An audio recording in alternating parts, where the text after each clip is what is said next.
You mentioned in your positive comments to One Voice, you mentioned you were wondering how much of this might be AI and things like that. Because this is tangential, but I remember we were talking about how some people put social media videos with singing, and they kind of auto-tune to perfect it, but then it sounds so perfect, it's weird. Overly produced. Right? Yeah. Overly produced, right? Which is it's the uncanny valley. And with AI now, we are reaching a point where it's a combination of that, sometimes it looks too perfect, right? But now we're going beyond, we overly produce a real human voice. Right.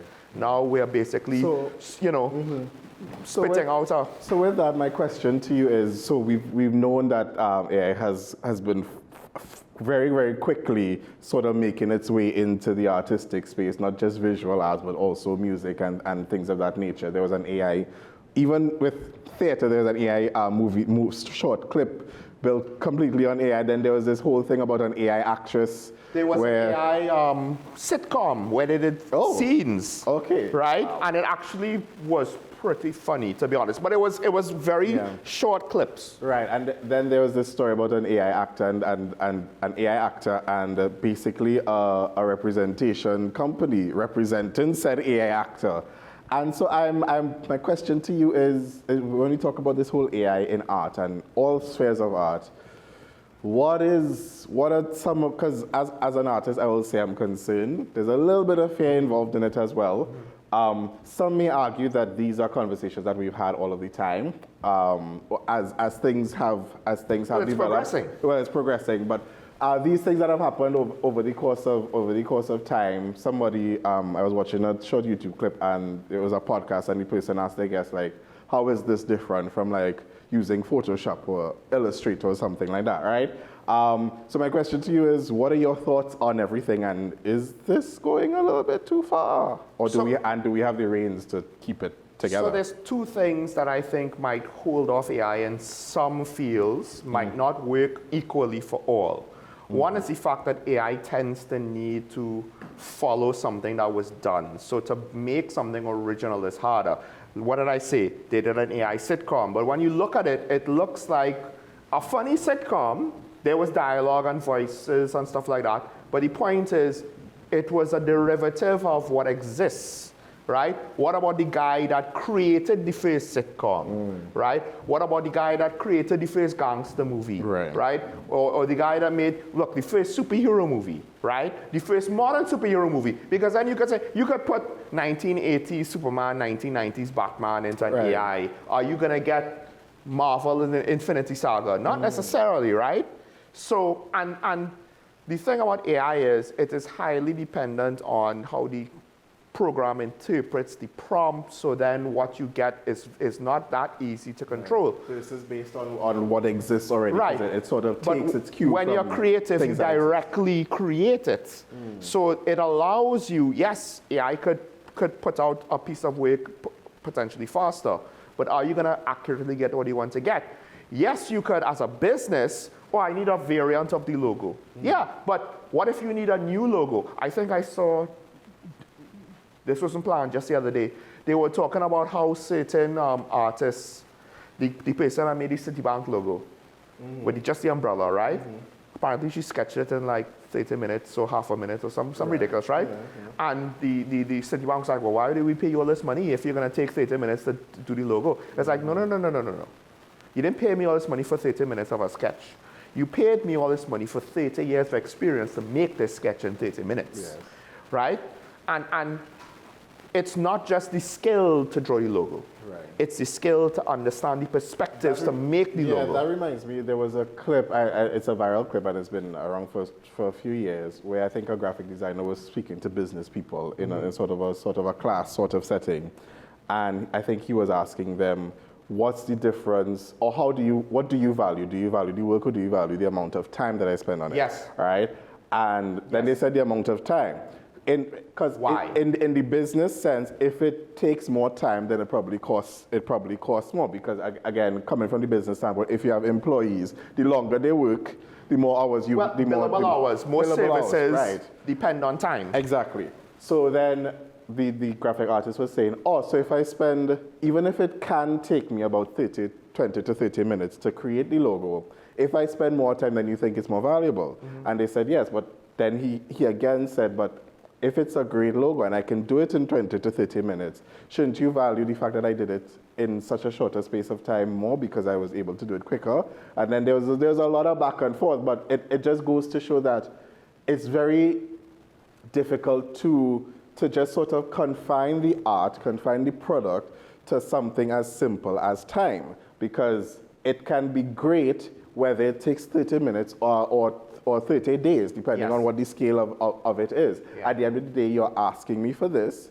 I provided that everybody is doing sort of basic banking, not banking, so basic sort of business negotiations. I send you a quotation, you tell me what you want, you tell me what deadline, by what date you need it by, whatever, whatever. We go back and forth with variations or whatever. And then you say, yes, this is what it is, I collect my check and I go, right? But so with that, you can't really confine it to time. Once all of those things sort of map out in that way, we should be fine. I mean, right? for an artist to say, look, I'm done in 30 minutes, because really and truly, this is what I imagine how it should go for most artists, even veterans. You take the time not necessarily to do the drawing. You take the time to figure out the concept, right? And you're not just gonna, whatever's the first thing that pops in my head, that's what I'm gonna submit. You're gonna wanna sit on it a little bit, consider it, you know, come the next day, different perspective maybe of 24 hours, 2 days, a week remove. Is this looking good? Is this not looking good? You're fiddling with it all throughout. You're doing variations, etc., right? For the masters of their craft, that's like, yeah, I did a logo in 30 minutes. I know this is it. Right, right. It's like, at that point, you need to understand, you're paying, what you're paying for is the surety that this artist, right, is giving you the closest thing to a guarantee that you could get. Correct. Right? Correct. And here's the thing, for graphic design especially, because I think the temptation is not just use AI, the temptation is I'm going to use AI and get rid of the graphic artist. And I think that's a mistake. To me, the AI is not a tool for the layman to replace the experts. AI is a tool for the experts. Right. To give you a different dimension on time. Right. So for a writer, it's not to replace the writer, it's to give the writer, okay, I could maybe hammer out certain things. So you see the reason why is the writer still has to read through and correct errors and ensure that everything is correct, right? If it's a video clip, you need to watch the video clip and try and figure out how do we correct. Well, I don't even know how you do that because it's not necessarily animation that you could go back in an animation program to change, right? But you still need to recreate the entire thing. You might need to recreate, like I don't know how that's going to work, right? So maybe eventually they'll make tools where AI will pop out an animation that is already in an animation program, so you can edit it, and then we'll really see AI on that level. I think take off. It's a greater height than what we see now. I think with that.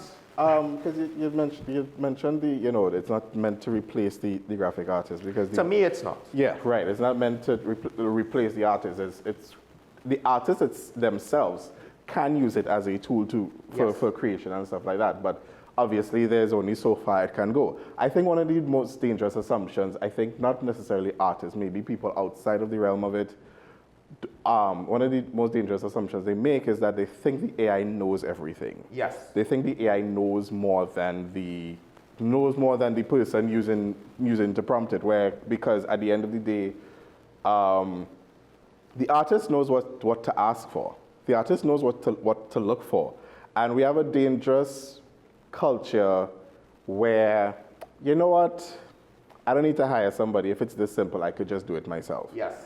And that can only take you so far. It might be great in the moment, and things that are great in the moment don't always have lasting power and longevity. There's a reason why you don't represent yourself, especially if you're not a lawyer. Yes. There's a reason why you don't do that. Yes. Right? Yes. Because it's not just about knowledge of the law. Anybody could read a law book. That doesn't make you a lawyer. That is. It's having the expertise of knowing how to navigate the situation. That is right. correct. Now I'll say this again: a lawyer could use AI to help with research. They still have to know what they're doing because they could get false. They could get false narratives. Yeah. They could get false facts. Right. Well, I think AI helps with, in terms of research. It helps the skimming process. It helps make that more efficient. But here's the key though, because it's like any other automation, it could replace grunt work. So now what might happen is more entry-level jobs might dry up because I don't need a set of entry-level graphics designers to maybe pump out prototype logos. I could just, the main guy and one or two senior guys, we could just prompt it up. We know what to look for. And then if necessary, we could, because a graphic visual is probably a lot easier to edit than like a video, to be the graphic video, right? They could probably then use their expertise to just do the final touches. Oh, this is kind of out of place here. Let's just fix that. But the point is, you could just have the AI shoot out conceptual prototype after conceptual prototype, get all of that grunt work out of the way, and then you could just be now the expert fine-tuning. You might, and this is all speculation of someone that doesn't work in the industry, so take it with a grain of salt. You might see, the industry strength at the bottom end. But like I said, I think it would be a mistake to use it as a substitute. It's a tool for true experts, right, in order to potentially get you better output. But